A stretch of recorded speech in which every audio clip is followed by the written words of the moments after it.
Welcome to the show. As you know, this is Dr. Feldy. I'm recording here. Mark Torres is out of the studio, and I'm here with a very special creative man with a very interesting past, Scott Homan. He produced and directed a movie called, oh, well, really a documentary, but I guess it's a movie, is it? Well, he'll tell us. It's called Whitney's Underground. Very interesting. I've learned a lot already now. Welcome to the show.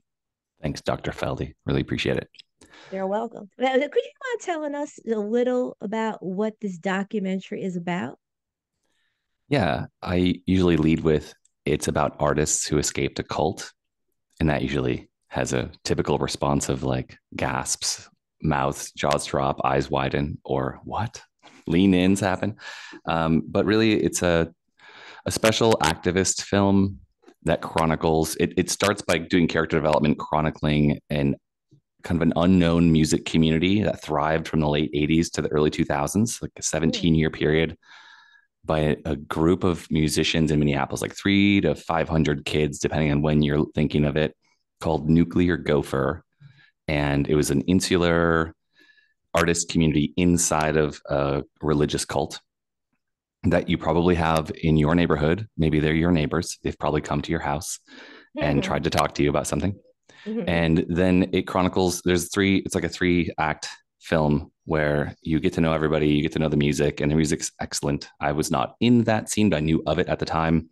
And then someone is removed from the community in a very harsh way, which is the common way, but it's really harsh. And there's a series of losses. And then there's this sort of, okay, well, what happens after that tragedy? And it's this like rise of these people, these artists all finding their voice without restrictions because they live with restrictions. And it's like, well, wow, what did they make after that crazy mess? Um, yeah, Witness Underground, escaping a cult. And it's available on Amazon and Tubi. I watched on Yes, Tubi. it just came out. Yeah, it just came out. So this is the moment we've been waiting for 6 years. That's how long it takes to make a documentary and Six get it years. online. Yeah, turns out Oh my I didn't know that. goodness. I probably wouldn't have started it if I had known how long it would take to get to the goal. But I'm really happy that it's here and that it's out, so Did I it. can go watch it for free. Did it and bravo. And I'm learning. I always love to learn. And is this true that this group of artists they made the first album that was ever live streamed from the internet? Is that true? Because that's pretty legendary, groundbreaking info. Right? Yeah, I had to put that in there. People were like, "That's so boring, nobody cares." But it's like What? that's internet history. That is the No, it's coolest little groundbreaking. factoid that I wanted to Yeah. lead with. Like, how did we not know about this? They were Yeah, making history. it was really cool on a parallel. I'll just mention this. I had a friend, Michael Stern. He's won an Emmy. He's done some great directing, and he had a sketch prank show back probably in the early 90s, I want to say, or 2000s. But simply put, they brought it to someone at Howard Stern, and they brought it to man, I think the president who ran FiOS, and they said, "Who's gonna watch a show live stream from the internet? Who's gonna watch that?" And apparently, the guy's working in a King Cullen. Nothing wrong with King Cullen, but he's not running media, that's for sure. So live streaming, hey, if you're one of the first live streamers, I was one of the first, definitely people to go live actually back in 2007. It's very interesting to me. Very Yeah, interesting. yeah. Anyone who Now, adopted new tech, um, they were ahead of the curve by 5 or 10 years on the general right. population of even of USA, but the global population. People just started live streaming. You're doing what we're doing right now. This became normal during the pandemic, but it's been Right. available with Skype since like the late 90s, right? Since Or early Skype, 2000s. well, right since Skype, I remember 2007, I did reporting for the Obama inauguration, and there was Vomodo television that had a backpack, and it was mobile technology. And I was talking to people, I think at Fox News, they had a whole van. I crawled into the truck, and they were like, "What? You can go live? You don't need a van? What?" I mean, that was 2007. But anyway, back to Yeah. your movie. And speaking about being ahead of the curve, I mean, well, I learned this from the documentary, and I think I've heard this before, that the Jehovah Witness teaches that since 1872 they've been teaching that Armageddon's going to happen, and that basically like 99% of people will be wiped out, right? That's Now, right. Yeah. it sounds like they're kind of ahead of the curve, because if you listen to the popular speaking now, people are speaking, "Oh, it's the end of the world, we're going to war." I mean, it's kind of trending. Yeah. The end of the world is a really popular, it's a hit message. People love Yeah. to talk about it. The news agencies love to put it on the title of their magazines and newspaper articles. Do you think that would cause a surge of popularity of people joining Jehovah Witnesses? That has been their hook. This is the end of the world. Get in while you still can. There's a few Right. slots left. We have 144,000 slots, and people keep dropping out, and so there's more new slots now. That's one of Maybe their they weird should ideologies. But maybe they should like go to Ukraine or Russia or one of these war-torn countries because they might feel that. But anyway, let's get back to you. Another thing I learned is that one of the people, the musicians, was introduced to Lionel Richie and recounts the story, and someone said, "Oh, Lionel Richie, disco invites the demons in." What?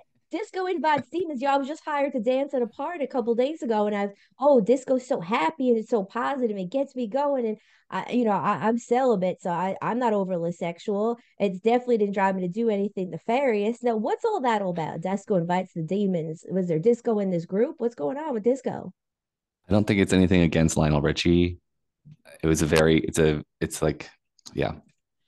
There's a trend in fundamentalist religions, and this is a very fundamentalist, super conservative religion that um, music, the newest music the young people are listening to is the worst thing. And it's definitely Satan who's running the music industry. And it's always the oldest generation who's like, that's dangerous, stop it. Like, I'm sure people are saying that about TikTok and this in this religion, or they were when TikTok was new or when Instagram was new. They definitely were saying the internet was evil when I was Right. in the 90s. And then of course now they have their own website. And when I was like, hey, you guys, our religion has, I was in the religion, my parents joined it. I was like, Right. our religion has a website. And they're like, that's ridiculous. You're listening to evil apostates you're listening to Satan. And then of course What? now they're an internet only religion. Like people are on Zoom to go to church half the time. Like Really? Is it pandemic, predominantly they internet? transitioned to televangelism and Zoom calls. They still Wow. have some of their buildings. Like they're trying to get people to go back. And a lot of people are like, you know, Huh. going to church with the camera off is pretty great. I can do whatever I want. I can sleep Right. in. Right, right, right. Right. That's a whole nother can of worms we can go there. Yeah. I'll go down another day because I can go on tangents for all day here. Now, Come on my what show and are we'll go down the yeah, tangents. all right. All right. I would love that. I would love that. I just have to tell some of my patients. I got a long list of patients that need some surgeries, but after we get the surgeries down, sometime in June or July. Anyway, now what are some ways that you found music brought these Jehovah Witnesses together in ways that words cannot do? So with any religion, usually you walk into the church, they open the doors and they welcome you and they love bomb you, which is part of the manipulation. The first manipulation is like, "Hey, Uh, welcome, join us." right, right, And right. this religion does a whole bunch of that on a really deep level, really manipulative, cult like religion. The music was a bond that was much stronger than just, hey, we go to the same church on the weekend, or hey, we read the same magazines and are reading the same propaganda. So these people were like, "Hey, after church, do you want to play some music? Yeah. Oh, you come to I have a studio I built, and oh wow, I have an extra instrument. Oh, bring your bass." Right. And then pretty soon there's little groups. So like that was popping up everywhere, and it wasn't just Minneapolis. It was in Chicago. It was in. I'm from northern Wisconsin. It was happening there, and even the leaders in the local congregations also played music. We had a drummer in our congregation. There was like guys playing hair metal, '80s rock. And in the 90s, it was like that was nostalgic music from their teenage years. So they were playing Right. and so it was kind of normalized. And even in the movie, there was like an elder who was in they call it a dad rock band, which I thought was really funny, just playing some bass, and it was really innocent and celebrated to play music. And it was this human bond, like, oh, Mm-hmm. it's not just church stuff. We also like actually really are into the same thing. We're into the same music. Like, Mm-hmm. oh, you can speak the same language of art with me. Oh, let's make a new original song. Oh, you have a bass line for that? Great. This is so we should record it. Right. So this vibrant new thing was happening that was deeper than the religion, where the religion's basically using 1800s scare tactics to manipulate people into Mm. giving up their freedom and their mind and their weekend. Music was this liberation that was like under the surface happening around. And then those bonds with the religion, when someone gets out, they like to put up a wall, like a really, really strong, impenetrable barricade of like silence, like the silent Mm. treatment until death. Uh, And they do that. So I'm 15 years without conversations or communication with all of my family, 17 people. So shunning Wow. is extreme in this faith. Wow. And the Wow. music bridged that gap. Like one of the guys, one main character, I guess you could say, there's a couple of main people in the film, five that we follow, but two that we really get to know the story. And the first one that got out of that community wrote a blog, and secretly everyone is reading this blog, which is it's Ah. publicly available. But it's like, oh, and I knew some of the people in the second wave because it was a long duration community, and I was pretty fringy. I was reading books from atheists and philosophers Oh. and physicists and stuff, and like they were asking all the big questions, and I was like, well, I want to know the answer to those questions because religion's not doing it. So we were trading those books, and they're like, hey, have you ever thought about this? And it was like, I didn't Hmm. know until recently, until I made the movie, that like, oh, is that guy's blog that this friend was secretly reading at that time who was influencing me? And then he's like, you need to understand how um, logical fallacies work. You're doing research with bias. You shouldn't be trying to find the answers that Ah. prove what you believe true on the internet, but actually read both sides and try to find like give both sides a chance and try to find which one is more likely real. Right. And so they were influencing me in these positive, healthy mental health ways and logic ways that ended up helping me get out of this mental trap. And so, like that one guy writing the blog and all those people having a bond with him transcended the barrier that the religion imposed upon them and coerced them to uphold, so they could cross that boundary, even if it was in secret. Um, it worked. Well said. Well said. I followed all of that. Actually, similar question. It goes right into now, connection often equals healing and it can equal trauma. It depends what you're connected to. Connection to Jehovah's Witnesses upset some people greatly, and connection to this music group upset some greatly. I'm sure some people were upset because you always get, some sourpuss somewhere. But how did this collective of musicians help the Jehovah Witnesses who was starting to doubt things and started to leave their religion? Did some of them leave Jehovah's and kind of like seek solace and comfort in this music group? Interesting. So it's people sort of filtered out a little bit, like not all at the same time. So it's like over the period of like 4 or 5 years, the people in the movie Hmm. got out, and there's we kind of only are able to tell half the story because about half of that music community are still in the religion, and Right. they're this movie kind of takes place in the early 2000s, mid 2000s. So well, wow, almost 19 years is Oh, when the story goodness. kind of starts, if you will. And a lot of people are still in, and there's a huge barrier still. Like they won't talk. There's like a really funny but also like intense underground like music battle. They're like, he wrote a song. I know when he was in that one lyric, he was talking about me. And then someone else will write a song like a year later, and it's like, and then they're listening to each other write music on the other side of like on the other side of the war, right? The other side of Oh, the wow. enemies, the spiritual warfare, they would call it. I mean, they're just like really great friends who have to separate because of religion getting in the way. But then they write a song and it's like, well, you left our God and you're gonna die. And like, oh my God. And so like their music's like super culty and churchy and cringy. And then this people are out are like, come on, like be real. I don't know. It's It's a really like 50 interesting Cent. dynamic. Like 50 Cent and Tupac. Well, 50 Cent and Puff Daddy right now. Like Puff Daddy's like bad news. And 50 Cent's like, I told you I was truth telling. I was talking about this guy for years. 50 Cent was talking about Puff Daddy for years. And now we have things out. He's out. Or it's kind of like East Coast, West Coast, but Jehovah Witness style, right? Yeah, Something inside, like that. outside. Yeah. Like diss tracks, right? You cult have member, cult member, ex cult members. like Remy Martin versus like Lil Kim. They have diss tracks and then they make a diss track. One thing I learned too that is there are approximately 8 million Jehovah's Witnesses worldwide. I'm just wondering, maybe I don't see because I don't spend a lot of time in court. I reckon they must get tired of the courtroom, doing all that witness work. Maybe that's why I don't see them. I spend a lot of my time in the garden. I don't see any people. I don't go to court.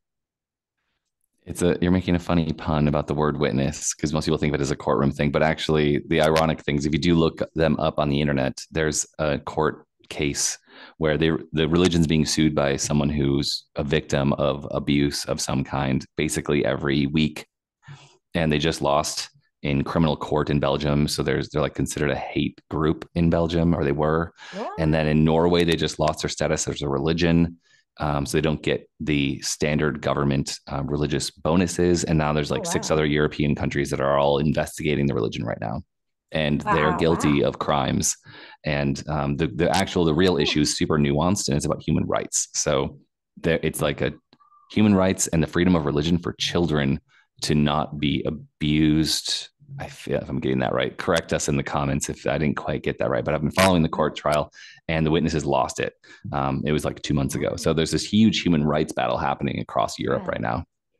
I wonder if any of them, because in the documentary, I heard that many people, many witnesses who are gay or think they're gay, they kill themselves, they have a real hard time. So maybe that is one of the factors related to this. Oh yeah, we don't even touch that. It's mentioned briefly that that's an issue, but yeah, that's a huge issue because they're super homophobic. So if you are closeted or you're still like trying to figure out your own sexuality, and it's basically intimacy is banned in that religion unless you're Wow. married, and intimacy is banned before marriage too. Like you can't like properly court the person you want to marry to lose your virginity to. Um, they have to have Hmm. a chaperone there that reports on you to the leadership the whole time until you're married.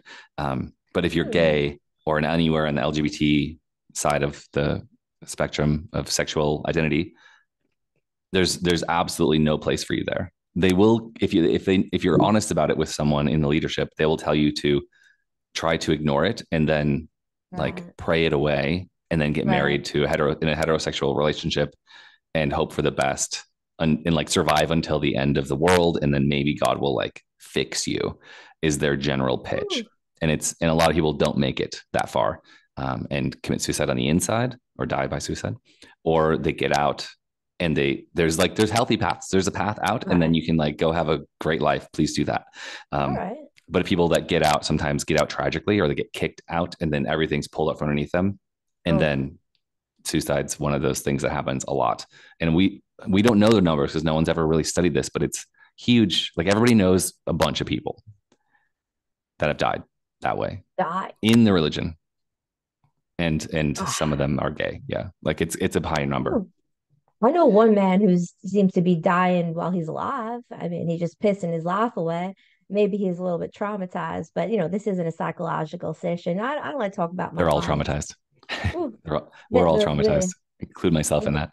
the advice of just ignore it and pray it away. I used to do that for my taxes, and then I heard from the IRS. I said, I guess the ignore and pray it away is not the best, but for some things, it is just best to ignore and pray it away. Like maybe if you're married, you want to stay married. Maybe your wife or husband has a certain smell you don't like. Maybe just try to ignore it, pray it away if you can't fix it. But now we're almost at the end of the interview, and I guess my final question would be: there's a lot of things that aren't allowed in this religion. Like there was a story recounted of someone, there was a band playing REM and someone didn't like the way a dancer was dancing. So they ripped out the cord. They stopped the whole music from playing because they didn't like someone dancing. I mean, they better not see my dancing. So what are some things you think that are forbidden that are actually good? It's actually good that these things are forbidden. Like maybe other Oh, humans who are not Jehovah Witnesses should follow suit and say, you know what, that's a good rule. oof.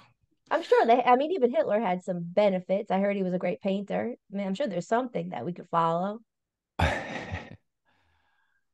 The first one that came to mind is if you never have sex, you'll never be at risk of getting a sexually transmitted infection or disease. Right? But I'm not saying abstinence is a good idea. They are saying that. And so that's a second order effect. That's like, they don't really promote the like, oh, this is the only way to avoid diseases. They're just like, no, it's banned. You can't do that ever. And if you do, you're out for it. You'll never talk to your mom again. Um, Wow. so I don't think that's a good thing, but it's like an effect. There is something that is kind of a cool aspect. Okay, there's two things that came to mind. One is they're very anti-government. They have their Right. own government, and it's super hierarchical and very dangerous. And they basically imagine the Handmaid's Tale scenario is like their dream situation. So if you watch that Hmm. series, it's the most like this religion without the clothes, but Okay. they have their own clothes regulations. Um, but they're anti-government, and I thought that was kind of when I was like growing up with Rage Against the Machine, and I was like, those guys are my heroes, and they're saying the government's not good, and we should fight against their tyranny. And then this one's saying the government's not okay. Like I think we're aligned. So Zach De La Roca, Jehovah's Witnesses, on the same page. Cool. in a few ways. Um, but I think there's something valuable there in like in being having a resistance mindset to just obedience.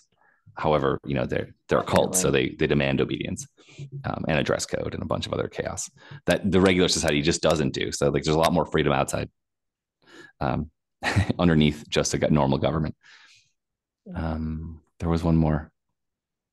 Mm, yeah, there's a lot of bad ideas. I could go on all day about that. When you come on my show, we'll talk about all the bad ideas. Love it. Maybe Jehovah's Witness can team up with Rage Against the Machine. They could do their own version. No, testify. No, no, no. Anyway, at the end of the interview, we're overtime a couple of minutes ago. Sorry, Mark Torres is going to kill me. Oh my goodness. Can you tell our listeners where to find you? Amazon.com, Tubi. Give all your details. Yeah, you name them. Amazon, Tubi have it. So if you search there, if you want to know the latest release location, depending on if you're international or, they're all on witnessunderground.com. And we also have a new store. So you can get the Blu-ray. The soundtrack is epic, and it's 2.5 hours of music on CD or digital version. Blu-ray, DVD, and then other merch is available on the website. But witnessunderground.com for everything. All right. Well, thank you Please so check it much, out. Scott, for coming on. It was such really a pleasure. And I got lost at the time. Oh my goodness. And back to the studio. Bye.